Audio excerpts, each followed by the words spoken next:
Welcome yet again to another episode of Women in Business. I'm Doreen Kemcha, and this is Smart 24 TV. We're always delighted to have you. Now, on the last episode, we were talking about branding and marketing.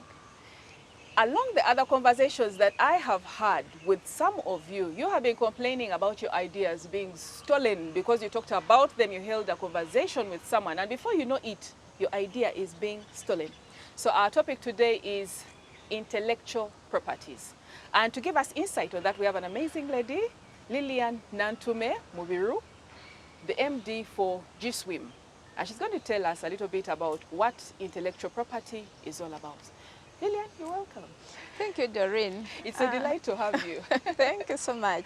You have come, just a little bit, you have come at the right moment, yes? Even before you begin talking about yourself, you've come at the right moment because we are dying to hear about what you have to say about intellectual property. People right there are complaining about the ideas being snatched. So how did it start? What is this all about? What is intellectual property? What is it? Thank you so much, Doreen, for inviting me here. My name is Lilian Nantume Mubiru, and I'm the Managing Director, Grooming a Successful Woman with Intellectual Mind, that is G-Swim. So G-Swim does empowers women to become successful. So we do empower women to become successful using intellectual property, and we are in Seta along Bukelele Road. That's where you find us. So what do we do? As we help women to apply the intellectual property aspects from the grassroots. Okay. So when you start a business, just come to us, as we shall help you, and your idea will not be stolen. Okay. So intellectual property basically is the creation of your mind. Doreen, what you create with your mind, that is your intellect, that is your property. So you should protect it before you even expose it to other people to know it. Please repeat that. Repeat that. What I create with my mind, whether it is a literacy piece, it's a book, whether it is a movie, whether it is a song, whether anything, any innovation. Anything which runs in your mind. Yes. Whatever you hear in your mind, and it's a business, it has a business sense in it. It has the ability to make money. Exactly. That is your intellectual property. Oh, yeah. So most people think that intellectual property is all about legal aspects. Yes, it's legal aspect when it comes to protection, but it is a business aspect when you are economically looking for money. Yeah. But I think that the idea, Lilian, you help me, because the thing that we have heard about intellectual property, let's call it IPs, right? Yeah. Is normally from a sad point of view. Yes? Either it is in court, this person tried to steal my what, I'm going to take you to court, right? Or it is the fact that someone was conversing with another person and the person stole. And these are normally friends or someone that you know. Before you know it, there is a way they manipulate. You tell them A plus B, and then they come in with AB plus C. You know, there's a way they manipulate it. And this is the sad truth in Uganda, that intellectual property is, we have got to know about it from the sad part in court and others stealing. Yes? Yeah, Doreen, you know, that's what people know. That's what people think about intellectual property, but that is the end result. Court is the end result. Yeah. In fact, we shouldn't even be going to court if people know what to do. True. But on a sad note, as you said, Ugandans are still ignorant. We are still ignorant about intellectual property and how intellectual property works. Yeah. Intellectual property is all about business and growing your business. Take an example. Today, if you come up with an idea, that idea, it's only you who knows that idea because it is running in your mind. Yeah. So as it runs in your mind, always make sure that before you come to Lilian, your friend, to tell her about your idea, your intellect, run very fast to URSB, register that idea, meaning protect your idea before you release it out for people to know about it. Because once you bring it to the public like this, people are going to steal it, of course. But once it is protected, I'm telling you, no one can play with that idea. That is the beauty about intellectual property. Lilian, you know why I smiled is because we are still trying to encourage Ugandans to go and bank their money from under the bed, yes? from under the bed, because there's always this suspicion about institutions. Yes? We are still telling Ugandans, you know what, please get your monies from under the mattress, go and bank, because it makes you more bankable, more fundable. Now I'm also thinking about what particular security, safety does this person here have? Because she's clinging onto her idea, saying, I don't want it stolen until I get the right person, right? Now you are telling her to go to this other institution that basically does registration. What's guarantee does she have that something is not going to leak, and then, you know, this is Uganda sometimes. No, Doreen, it doesn't work like that. Yeah. You see, let me give you an example.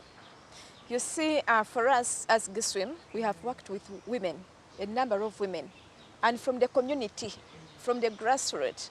You know, let me give you, there is one woman who had a business. She had been in business for over 10 years, but she had never thought of protecting her name. The brand, the logo, her trade name. I can't call it a brand because it wasn't registered to be a brand. Because by the time for you to get a brand, then it has to be a trademark. For you to have a trademark, it has to be registered. So she was trading in the market without a registered name. Yes. So when we had a project recently, it was intellectual property for branding and product development. So on this project, we are trying to help these women register their businesses, their trademarks, so that they can trade when they have registered trademarks, meaning when they have protected their ideas in the market, so that they can outcompete. Because remember, with intellectual property, you beat all your competitors. You monopolize the market. You are the only person to use that name. Okay. Give it an example. I have Delhi. I'm a fashion designer as well. Because for me, I lead by example. Yes. Yes. I'm a fashion designer and I have Delhi as my brand. Yeah. So by the time I came out to start as in producing my clothes and all that, I made sure that I registered Delhi as a trademark. Meaning here in Uganda, no one can play with Delhi. Yeah. You can't wake up and start a business, then you call it Delhi, because it's a trademark, it's a registered trademark. I don't even need to first go back to URSB to report you. I can do it myself. Yeah. Because having a trademark or having an intellectual property, we call them assets. Yes. It's like having a land title. If someone ever encroaches on your land, what do? You run you sue that person. It is the same as intellectual property. Yeah. Because it was my idea. I started that idea. It was me who started that idea. Yeah.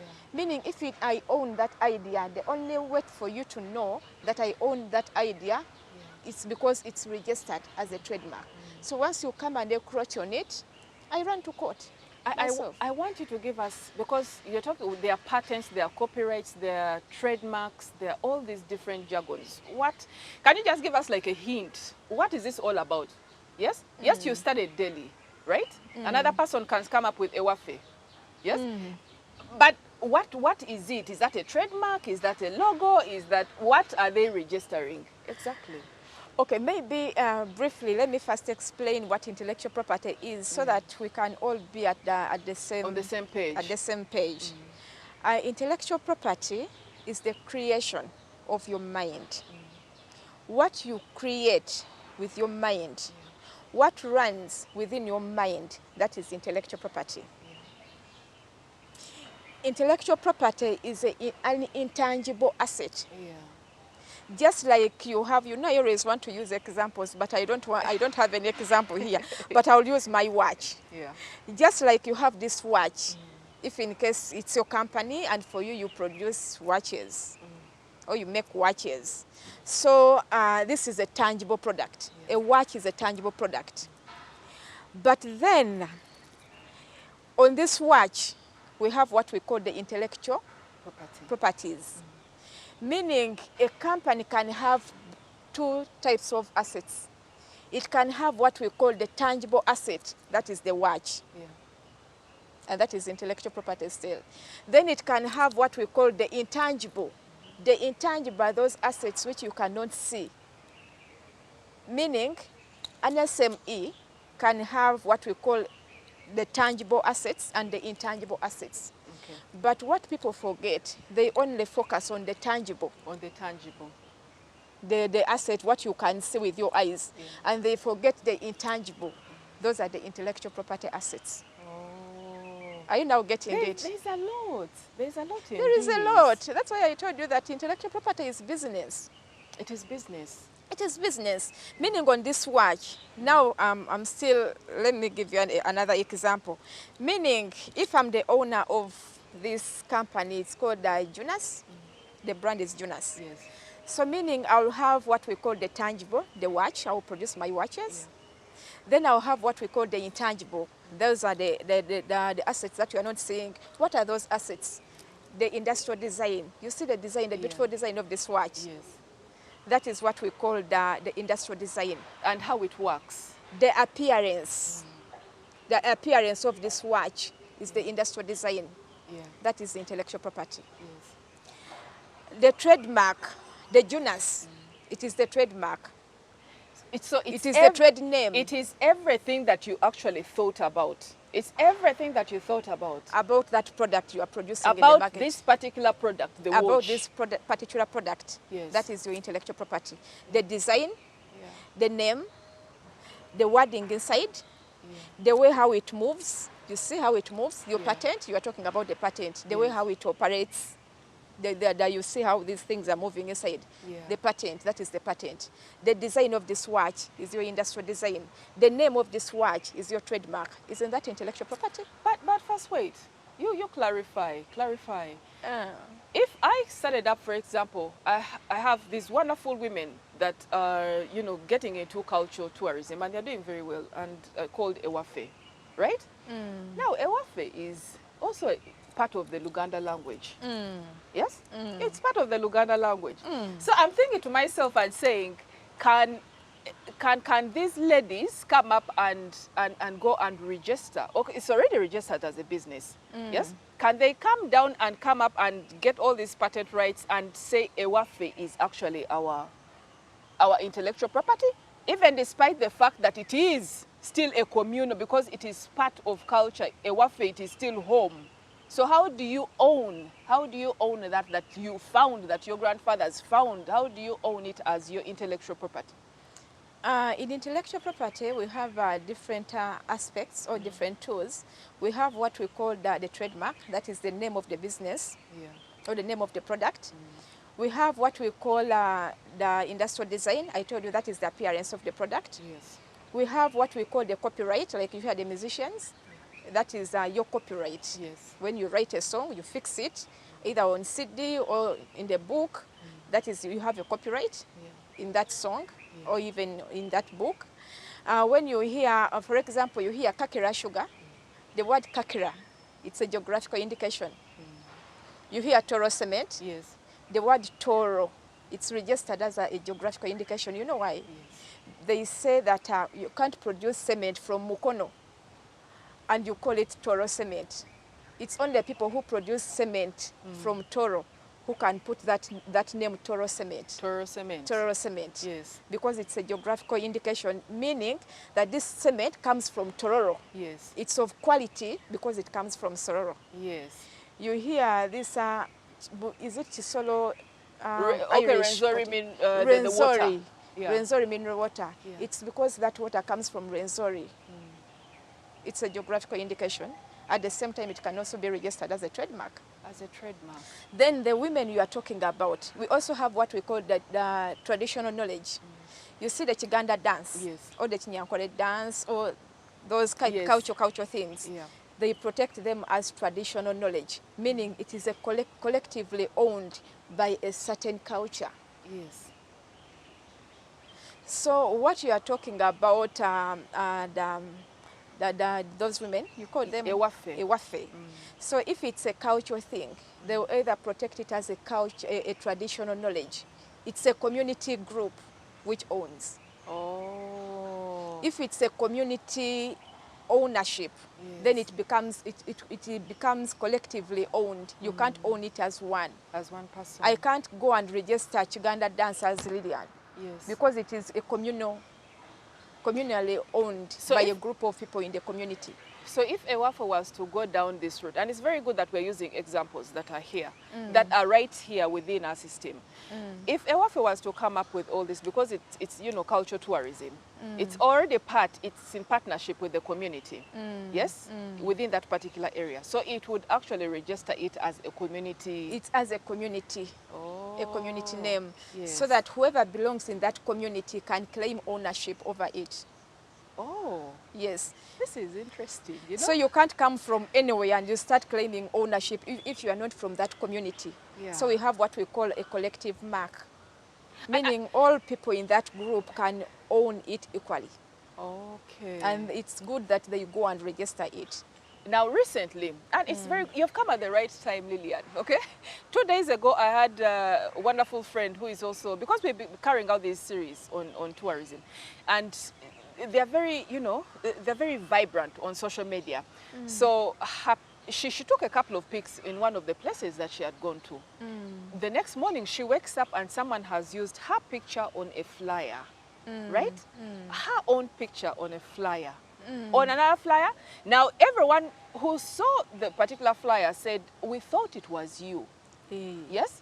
What if this person had registered or branded or registered this particular pic, would the other person be suable? So was it just a picture of a person, or it was a picture of a business? Of a person. Of a person. Yes. Now, when it comes to a person, for example, if she takes a picture of me, and she uses it, for example, what we are doing here, yes, it's okay, she can take my picture because now I'm under your custody, yes, and it's an interview and I accepted to be here, meaning I knew what was going to happen. So if whatever you're going to use with my video and the pictures, so long as it's within my acceptance, within a professional manner, it's okay. Yeah. But if you go and use my picture to, for example, in the shrine, I can sue you. Because it's not a representation of you. It's not a representation of me. And that is copyright. That's copyright. That is copyright now. We are talking about copyright. Yes. So if you go and use someone's picture without that person's authorization, you are infringing on her rights. Yes. Because she has not authorized you to use her picture. Why should you use her picture without her authorization? That is copyright. But Ugandans. But people are doing these things. People are doing these things. There is that little bit of one voice or another that comes and begins to actually sensitize, but there is a lot of sensitization. You see the pictures, those are billboards that you find on the roadside. Yes. For musicians, when they have put a musician, they get authorization from them. Yeah. Because those are celebs. You can't just use someone's picture on the billboard without her authorization. Yes. Yes, that is copyright. And we have heard of actually a couple of musicians, you know, distancing themselves from some of these adverts that are running, saying, I have no knowledge about this, and there's an intention to sue. In fact, musicians can go and sue if they use your picture without your authorization to advertise, or on the billboard, anywhere, you go and sue. You can only use someone's picture or whatever she has done, so long as it is educational. Yes. Like what I've said, you can use mine because this is now like educational. We are teaching the public. But once you take it in another angle, to make money out of it. To make money out of it without my consent, then it becomes an issue. Yes. You are infringing on my rights. Lillian, you mentioned one thing earlier on, and you said when the idea comes from your head, that thing stuck. It's stuck, and I want us to actually expound further and further. One, because there are not so many women. Women are still, women in business are still vulnerable, you know? But we also have lots and lots of women, young women being pushed into innovation. We have apps being created. We have wonderful things in recycle, you know, waste management being created, come up with. You mentioned earlier on in this particular episode and said, as you think about that particular idea, even before you talk to someone about it, have it registered. You said that, right? Yes, I did. Where do they even begin? They go to the registration bureau? Where do they start? How do they package themselves? Where do they start? I know they are wondering. Yes. No, if you have an idea as a business person, you are planning to bring bags into the market. Of course, you can't just run to your RSB that I have my idea. I want to protect. Ideas are not protected. I think people should know that. The business people should know that. Ideas are not protected because no one knows what is in your mind. Yeah. Until when that idea is out, then it can be protected. So when you think of bringing bags into the market, Yeah. first sketch, get your sketches properly, Yes. put your idea, get your idea out of your head, because it's only you who knows that idea. Get your idea out of the head, put it on the paper, Yes. meaning have sketches Yes. of the bags that you want to produce. Then after all that, start your samples, Yeah. run to URSB, or get someone to help you. Like now for us, we are helping women. So they can come, and we don't still, because we don't disclose this until it's registered. Yeah. So they come to us. Of course, we ask them for the sketches, for the work on the paper. Yeah. We get to know what we are protected. Yes. Then because we are working with the Uganda Registration Services Bureau, Yes. we get to know how to protect them. They get protected, then they start producing their bags, meaning that design of the bag is already protected. Now for you to come and copy that same bag, you are infringing, and I can take you to court. Simple like that. And I want us to wake up and seize these moments. You know, I want us to wake up, because one, you can have a very good product comes out into the market, right? You put it up on Facebook or put it up on Instagram, and before you know it, it's viral. Exactly. It is And that's viral, what just happens. like in one day, in one day, 2 days, it is viral. People are really pushing out the orders and everything. And guess what? There'll always be someone in there, you know, in the shadows, saying, I can also do the exact same thing. In fact, my advice Yes. would be, Doreen, for those ladies out there, even the public, because even men, Yes. they all need this information. I We are all know. in business. Yes. Before you disclose your idea, always make sure that that idea is on the paper and it is protected, so that tomorrow you can come to Lillian to help you Yes. on the people who are infringing on on what you created. Yes. As I said, intellectual property, it's an asset. Just like how you own a land title, no one should play with your asset, and unless when you have given them the consent. No one should. No has one a should. right to. No one has a right if it is protected legally Yeah. through those intellectual property registrations. Yeah. You come up with the name of the business. Don't only stop at registering it as a company or as a business. Because for me tomorrow I can come and run very fast because your business has grown, Yes. and I register your business name as a trademark, meaning I'll be the one to own it. It is first come, first serve. Are you? Please listen to this carefully. You can have your efforts and your sleepless nights you are here working in business, on something. growing a business for over 10 years, but that trade name that you are using to grow that business, It's it's still not for everyone. It It's is not yours. registered as a trademark. And someone can just look at it, see how to And push free ride money, on your efforts. and come and register it, and you won't even have where to start. That's why I told you Ugandans, we are still ignorant. In fact, we need this intellectual property knowledge. Yes. And what better way? What better way to have Lillian here talk to us about this? This is, I need every person watching this to please get into our inbox, and message us whatever you don't understand, so that we can be able to give you more sensitization on intellectual property. It is very vital that you protect your particular efforts, that you protect your particular business, that you protect your particular logo. But before we get to more talk and more insight from Lillian, we want to give special thanks to Kampala Serena Hotel for this beautiful, beautiful ambience. Please come over to them for your conferencing, your quality dining, and get to have a breath of fresh air, within these wonderful areas. Let's take a very quick break, and we'll be right back after this message.